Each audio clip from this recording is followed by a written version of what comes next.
माननीय उपसभापति जी, आपके माध्यम से माननीय मंत्री जी, अभी आज मैं देख रहा था कि इस विषय पर तमाम सदस्यों ने अपनी चिंता व्यक्त की है और वो देश की सामूहिक चिंता है।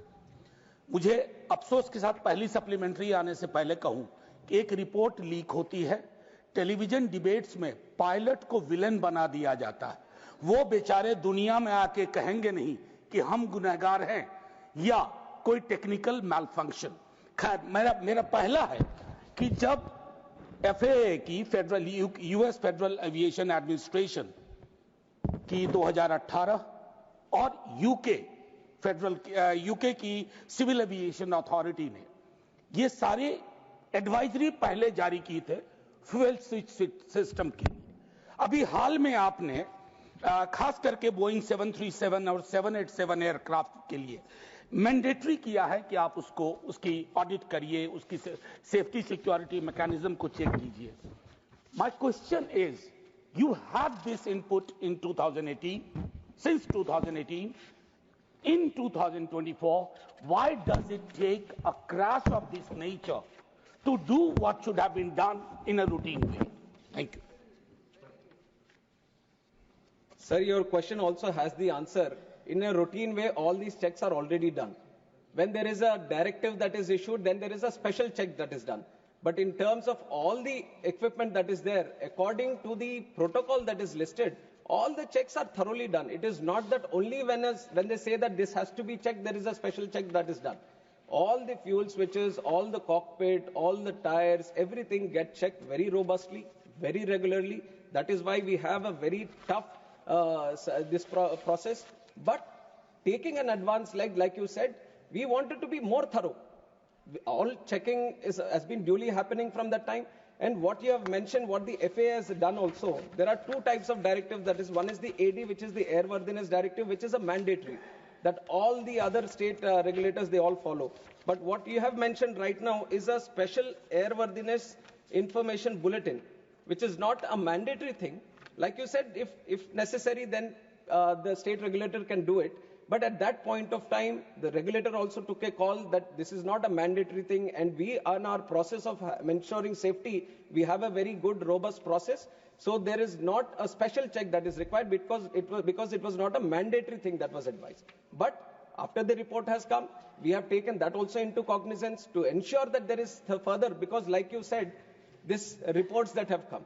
But I can show you 150 reports where every possible angle that the report can be, everything is already listed. कोई भी अगर रिपोर्ट आ जाता तो आप बोल सकते थे कि ये तो पहले ही आ चुका है. So they have written every possible angle, right from the Western media to everyone. So that you can't just point out to one, say that this has been leaked. Because all the reports, I have 10 different angles which are written, which are now not coming out, not being discussed, because they are not touching this topic. But had it touched another topic, another report would have come ki isne already ye likha hai. So this has been right because of the interest that has been there. This has been going on right from day one itself, multiple theories, multiple angles, multiple stories. That is why I have once again, it's an appeal made by the AIB through myself also, I'll make it again to the House, and through you to the larger section of the country also, is to maintain patience until the final report comes out. And we want the truth to be coming out, and we have to give that much space for our AIB also to work. And that is what I request. Second supplementary, मान्य झा जी. शुक्रिया उप सभापति जी. जब मैंने कहा था कि ये रिपोर्ट्स आपके पास थी, एडवाइजरी थी, तो इन्होंने कहा कि आपके प्रश्न में ही आपका जवाब है. वो मैं एक विडंबना का जिक्र कर रहा था. It was a statement based on irony, an unfortunate irony, not a plain statement. Having said that, थोड़ा background में sir. Having said that, I'm also aware, like all of you, my friends here, that the duopoly, this Airbus, Boeing, we are aware at the global scale. Let's not get into that. What is important? The in-house mechanism, nearly 50% of sanctioned posts in DGCA are vacant. Doesn't it affect DGCA's capacity? Particularly, I repeat, particularly when during the search, during the investigation, many newspapers reported this, that why such anomalies, ऐसी विसंगतियां तब क्यों बाहर आती हैं जब एक बड़ा हादसा गुजरता है, हादसा हो बैठता है, और फिर उसके बाद हम जागने की कोशिश करते हैं। Vacancies and sanctions. Sir, like I've said, the vacancies have been created because it was a request from the ministry. Now, with the growth that we have seen in civil aviation, we wanted more people within the DGCA. And these posts have been posts have been created in the last 2 years only. And the process, right? It's not that when you say that why are they vacant, it is not that we have stopped from recruiting. Right from the day they were created, we have started the process. It is a continuous process. It has to go through various cycles of recruitment also. And the only thing that I wanted to mention so that everyone knows a little bit about what is happening in this recruitment is that this is a very specific pool of people that we are trying to recruit. It is not that we have extensive pool of people. These are subject matter experts, especially in aviation. We are trying to pick up senior people that we are trying to pick up, and who have a demand internationally and in other wings also. And we have a lot of people coming in from Air Force, and they have their own preferences also. So there is a limited pool that we are trying to work with, and we have done every single, in fact, we have put in more effort to do this. That is why I have also mentioned that in the last year, 103 posts which have been recruited was the highest ever. Because we wanted to speed up the process, we wanted to ensure that DGCA, the posts that are created, is well equipped and it is full of the people that have to be recruited and no vacancies. It is an ongoing process. This year we are committed to take in 190 more, and also in the future all the posts are being worked out in such a way that no vacancies, the situation of no vacancies does not arise. First supplementary, Mani Sanjay Singh, not present. Mani Sri Raghav Chadha. Thank you. Thank you so much, sir. Sir, India's civil aviation sector is booming, no doubt. But it appears that the regulator, the DGCA, which is the backbone of the sector, is cracking up under pressure. I say this because it is understaffed, it is underfunded, and it lacks autonomy. Sir, Parliamentary Standing Committee की report बताती है कि वर्ष 2024 में technical post में overall vacancies की बात नहीं कर रहा, डीजीसीए के अंदर टेक्निकल पोस्ट में 55% की वैकेंसी है। टेक्निकल पोस्ट का काम क्या होता है sir? Air safety inspection, passenger safety, pilot licensing, aircraft maintenance और air worthiness.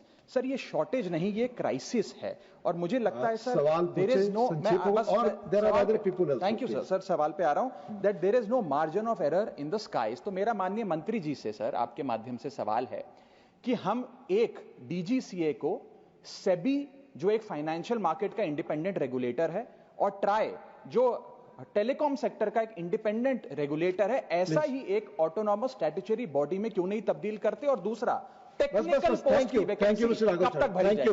Please, thank you. Sir, I have to place on record that the DGCA is not under any kind of pressure. It is operating with utmost seriousness, professionalism, and all the requirements that are there that actually strengthens it according to the International Civil Aviation Protocol. At this moment that you're seeing, I've already explained it in a couple of questions also, the situation is that the posts were just recently created. And like you said, when it comes to the technical posts, you need that right technical capabilities people only to be sitting in those posts. And when you look at that kind of experience, that kind of situation, then obviously the pool which is limited makes it much more difficult to engage these people. And these are people who are having to regulate the safety, which is of the prime most importance. The whole fundamental pillar for the growth of our civil aviation sector has been the safety and security of the people and the operations. So keeping that intact, the process itself has so much technical this thing that it gets little difficult, but we have been trying with the UPSC and other people also to engage the right people so that the timelines which takes for it to engage these people gets reduced. And Honorable Member has also talked about the budget. We have seen in the last 1 year also the 10% increase in the budget is there, and accordingly whenever required, definitely your suggestions have been noted, and whatever best can be done to assist DGCA to be more powerful and more engaging in terms of ensuring the safety, we will be doing it from our side. Mania Priyanka ji. Thank you so much, Honorable Chairman, sir. Sir, there comes a moment in time, when we keep our politics aside, and this particular air crash gave us that moment for even civil aviation to understand the challenges and the loopholes that exist. Sir, my question is very specific, which I've written to the Honorable Minister about. That he told us to be patient with the final report. We were absolutely patient with the interim report too. But why is it that the report was released to the Indian people at 2 a.m. in the morning and there was no briefing done with regards to the AIIB report? Sir, just one question related to the same thing. Pilots have raised their concern that there is no aviation expert who is sitting on that AIIB panel. Why is that so? If Honorable Minister could address that, I'd be grateful. Thank you. Thank you so much. Sir, I'll address the second part first, where it says that no aviation experts have been there. It is not true. There are two subject matter experts in terms of pilots who have been engaged within the investigation team. And likewise, other engineers and all from the industry also have been engaged. And International Civil Aviation Organization observer also from the UN, where a lot of articles were there that he was rejected and all. So baseless articles have come up at the time, but everyone who was supposed to be in the investigation team, they have all been there. In fact, pilots have also been there. So that addresses the second part. And also regarding the report releasing, it was entirely up to the AIIB. It was up to the AIIB to finish the report and to release the report. And it's not that when they finished, then they uploaded it. It is according to their this thing. I don't think there was very specific reason of why it has been released in the night or in the morning. It was the report which was supposed to be released, and it was released at that time. Sir, Delhi हो या देश का कोई और शहर, बचपन सिमट रहा है. कभी जिन गलियों में एक और ओवर की गुहार लगती थी, आज वहां सन्नाटा पसरा है. मैदानों की जगह मॉल्स ने ले ली है और पार्क अब पार्किंग बन चुके हैं. जहां पहले बच्चे दोस्तों के साथ मिलकर चंद रुपए जोड़कर एक गेंद खरीदते थे, अब वे अंगूठे से स्क्रीन पर वर्चुअल क्रिकेट खेलते हैं. ना धूप लगती है, ना मिट्टी की खुशबू आती है. बचपन अब खिड़की से बाहर नहीं, मोबाइल स्क्रीन में कैद हो चुका है. एम्स की एक रिपोर्ट बताती है कि भारत में 5 से 19 वर्ष के बच्चों में मोटापे की दर पिछले 10 वर्षों में 2 गुना हो चुकी है. WHO के अनुसार हर 5 में से 1 बच्चा मानसिक तनाव या डिप्रेशन से जूझ रहा है. इसका सीधा संबंध बढ़ते स्क्रीन टाइम और घटती फिजिकल एक्टिविटी से है. कभी शाम की भागदौड़, मां की वो डांट, बालों में पसीना और पैरों में धूल, ये ही बच्चों का असली शारीरिक और मानसिक स्वास्थ्य होता था. पर अब ऐसा नहीं है. मैं सरकार से अपील करती हूं कि हर वार्ड और कॉलोनी में बच्चों के लिए खुला, सुरक्षित और मुफ्त खेल का मैदान सुनिश्चित किया जाए. यह सिर्फ इंफ्रास्ट्रक्चर नहीं, देश के भविष्य में निवेश है और हमारे बच्चों का हक है.